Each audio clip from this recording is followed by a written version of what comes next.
You want to smoke something, just save me some.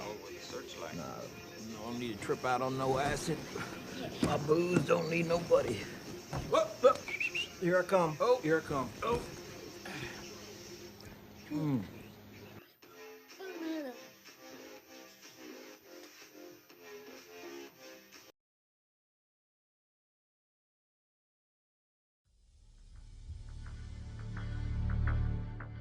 When I think of simpler times, my mind goes back to the beige carpet of my old bedroom.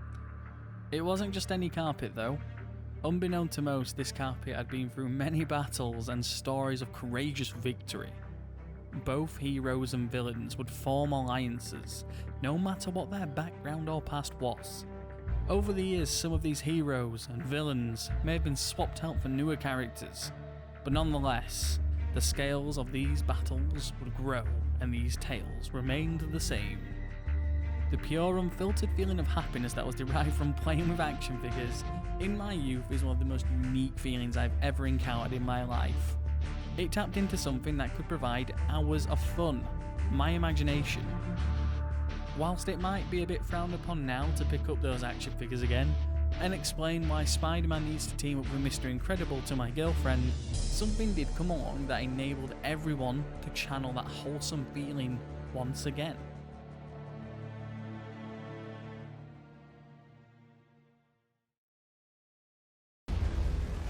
No one is escaping the loop. Not on my watch. I've been gathering the greatest hunters across all realities, and I started with the best. Cost a lot of credits to convince Mando, but this is the way. As of January 2021, 350 million players have dropped into the cartoonish vistas of Fortnite. With various game-changing implements along the way, the place in which Fortnite sits in modern culture is undeniably fascinating. Who'd have thought what began as a tower defense game would spawn one of the world's most profitable battle royale experiences? Many have joined the domain that Fortnite inhabits along the way, but there is something that these competitors don't offer. We got a #1 victory royale. Yeah, Fortnite, we bout to get down. I didn't like the way the show started.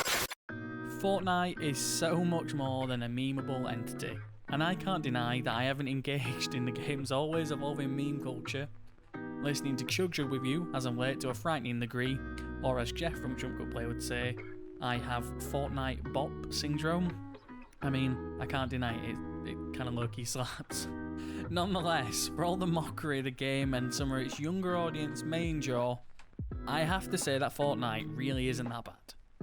As far as a solid battle royale experience goes, Fortnite still remains an accessible experience for gamers of all skill levels.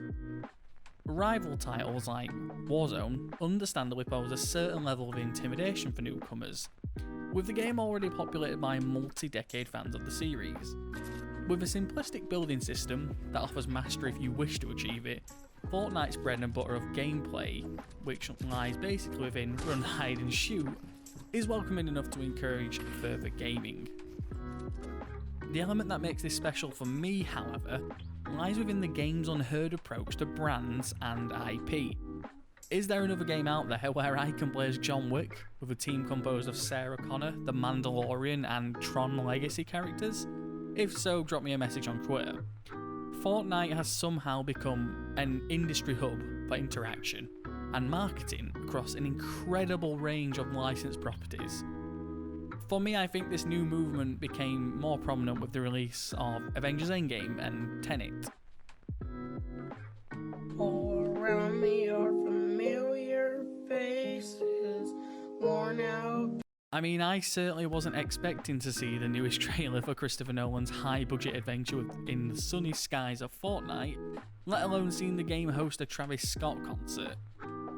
As the world adjusts to new forms of promotion and audience engagement, using one of the most interactive mediums invented in tandem with one of the world's biggest games is undoubtedly a stroke of genius.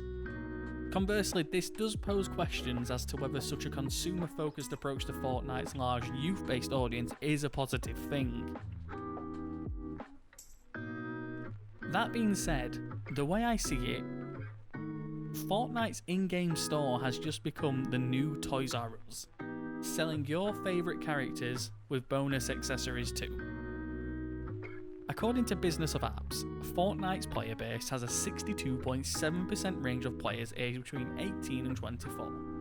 In the eyes of media conglomerates, each of those players is a dollar sign waiting to be put in the bank. Whilst this is very much the case, in a practical sense, this has offered players access to the world's biggest toy box. The sheer amount of content offered within the store from a plethora of film, game and TV studios has become something of a wonder in itself.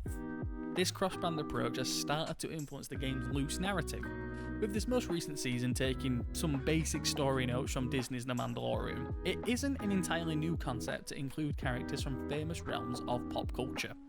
We've seen it done before, but the sheer concept of Fortnite's open approach to creativity and squad-based fun adds another layer that these other titles lack. Outside of the game's core Battle Royale mode, the scale of adventure can be transposed into sessions of friendly building and exploring with players both familiar and new. Do you want to build a base akin to those that you'd make with Lego for hours and hours on end? Well, you can. It's possible. I mean, you and the Predator can get to the task while Iron Man and Aquaman race sports cars and slam chug jugs. Gone is the beige carpet. Now I've got an island of vibrant possibilities and new stories to create with my friends.